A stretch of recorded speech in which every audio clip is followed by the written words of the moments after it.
জাহ্নবী, মুখ সামলে কথা বলো। আমি যদি রাস্তায় ফেউ ফেউ করে ঘুরে বেড়াই, আমাকে যদি বাড়ি ছাড়া হতে হয়, তাহলে কিন্তু তোমাকেও হতে হবে। কারণ ভুলে যেও না, তুমি কিন্তু এখন আমাদের বাড়িতে রয়েছো। মিনু, তুমি সোম সোম ওকে কিছু বলো। হ্যাঁ, ওকে কিছু বলো। কি বলবো জাহ্নবী? মিনু তো ঠিকই বলছে। বাহ, দারুণ তো। তোমার দেখছি আজকাল মিনুর সব কিছুই ঠিকঠাক লাগে। হ্যাঁ, কি ব্যাপার বলো তো? তুমি কি এখন এখানে আমার সাথে এটা নিয়ে ঝগড়া করবে? দেখতে পাচ্ছ না রুদ্রদেব এদিকেই আসছেন। হাই, সরি, নমস্কার। ইংরেজিতে কথা বললে তো আবার অনেকের পছন্দ হয় না।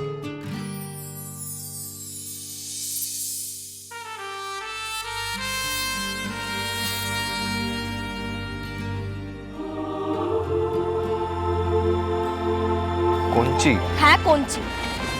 ছোটবেলায় এই কঞ্চির 2-1 ঘা যদি পিছে পড়তো, তাহলে আপনি এরকম বেয়াদব তৈরি হতেন। হ্যাঁ, বিদেশে থেকে তো আপনি সব বাঙালিয়ানা ভুলেই গেছেন। এটা শুধু আপনার ব্যাম্বু স্টিক নয়, এটা দিয়ে মা দুর্গার মূর্তির কাঠামো তৈরি হয়, চালচিত্র তৈরি হয়।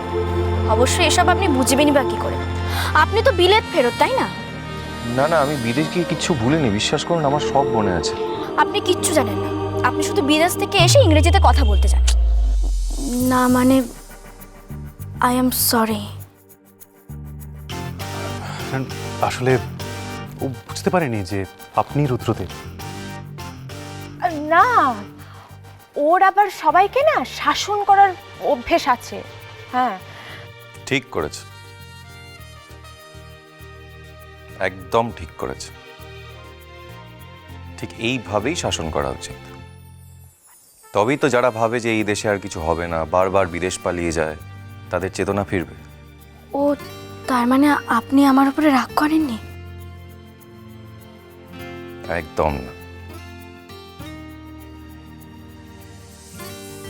আপনার হাতের ব্যথাটি কেমন আছে? হাতের ব্যথা? মিনু, তুমি তো আমাকে বলনি। বাবা সোম, আজকাল তো দেখছি মিনুর সব খবরাখবর আমাদের বাইরের লোকেদের থেকে জানতে হচ্ছে। কি হলো মিনু? বলবে তো, হাতে কি হয়েছে? অ্যাকচুয়ালি দোষটা ওনার নয়, সম্পূর্ণ দোষটাই আমার। আমি সেদিন গাড়ি চালাতে গিয়ে ওনাকে একটু ধাক্কা মেরে দিয়েছি। কি? মিনু, তোমার অ্যাক্সিডেন্ট হয়েছে? তুমি তো আমায় বলনি। না না, আমার সেরকম ব্যথা লাগেনি, আমি ঠিক আছি। যাক, আপনার যে বেশি চোট লাগেনি সেটা জেনে আমি শান্তি পেলাম। খুব চিন্তায় ছিলাম আমি। না না, আমি ঠিক আছি।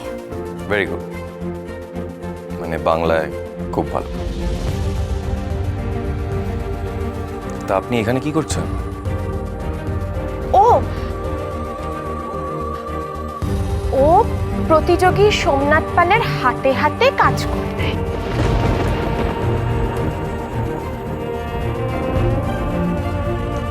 সহকারী? না না না না না, ওই সোমনাথ পাল যখন কাজ করেন, ও ওই 5-4 মাস খেটে দেয় আর কি।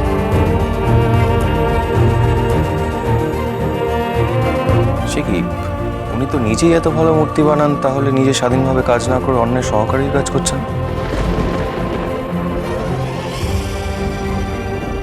না মানে, ও তো এখনো পাকাপোক্ত হয়ে ওঠেনি, এখনো কাজ শিখছে, তাই ও আমার সহকারী হিসেবে কাজ করছে। আমি বড় বড় কাজগুলো করছি আর ও আমার সহকারী।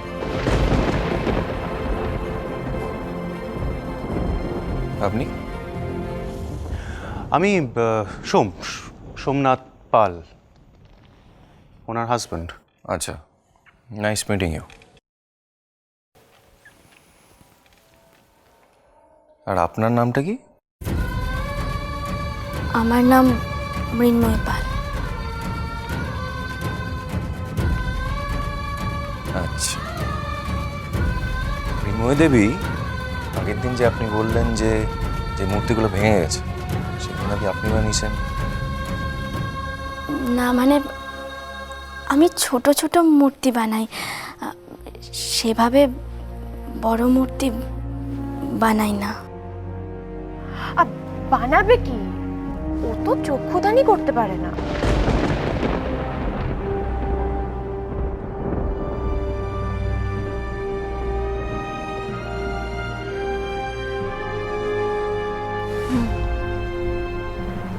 পারি না তো।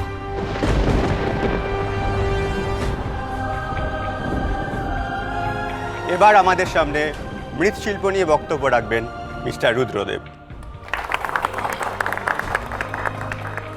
আপনাকে বোধহয় ডাকছে। ঠিক আছে, পরে কথা হবে আবার।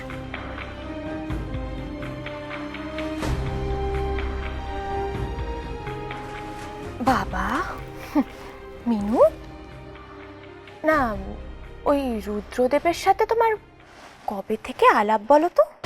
মানে মানে এই এতটুকু আলাপের মধ্যে তুমি নিজের সম্পর্কে সব বলে দিয়েছো ওনাকে? কই, আমি তো ওনাকে কিছু বলিনি। তাই তাই নাকি মিনু? কিন্তু তুমি তো ওনাকে বলেছো যে তুমি নাকি মূর্তি করতে পারো। জাহ্নবী, সেটা তো কথার কথা বলেছি। কথার কথা নাকি সুযোগ খুঁজছিলে বিখ্যাত হওয়ার? হ্যাঁ, কারণ তুমি তো জানো যে উনি একজন বিখ্যাত শিল্পী। জাহ্নবী, এসব কি কথা বলছো তুমি? আমি রুদ্রদেবকে চিনতাম না, মানে আমি জানতাম না যে লোকটা আমাকে গাড়ি দিয়ে ধাক্কা মেরেছিল সে একজন বিখ্যাত শিল্পী রুদ্রদেব। সত্যি চিনতে না? না না চিনতে না, নাকি নাটক করছো? জাহ্নবী, সবাইকে কিন্তু তুমি নিজের মতো ভেবো না। তাই নাকি? তা সব বলেছো, আর তুমি যে বিবাহিতা সেটা তো বলনি। সোম, এই সোম যে তোমার স্বামী সেটা তো বলনি মিনু।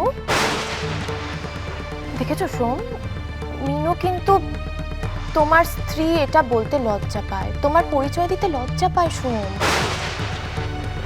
এসব কি হচ্ছে মিনু? মানে আমি তো কিছুই বুঝতে পারছি না। দেখো জাহ্নবী, রুদ্রদেব বাবুর সাথে আমার সেরকমভাবে কোনো পরিচয় হয়নি যে আমি আমার সম্পর্কে কিছু বলবো, আমার স্বামীর নাম বল। আর উনি তো আর অন্ধ নন, উনি নিশ্চয়ই আমার মাথায় সিঁদুর দেখে, আমার হাতের শাখা পলা দেখে বুঝতে পেরেছেন আমি বিবাহিতা।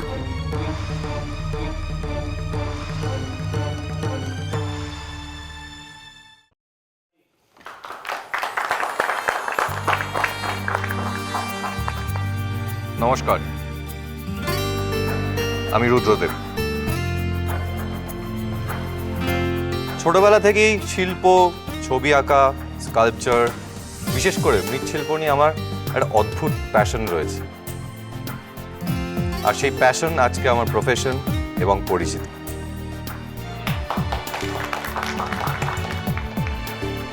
আমরা কি এখানেই দাঁড়িয়ে থাকবো, নাকি এগিয়ে গিয়ে বসে ওনার বক্তব্য শুনবো?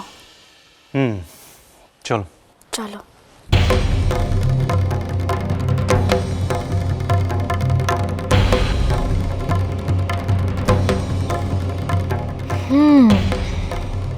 মিনুর সাথে রুদ্রদেবের এই পূর্ব পরিচয়টাকে, ঝগড়াটাকে আমাকে ভাঙিয়ে খেতে হবে।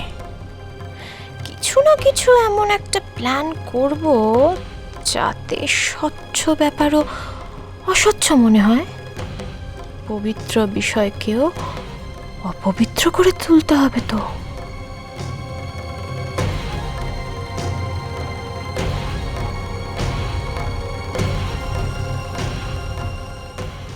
কিন্তু ছেলেটা কে?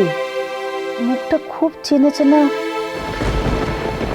মা, তোমার তো সবাইকে চেনা চেনা লাগে।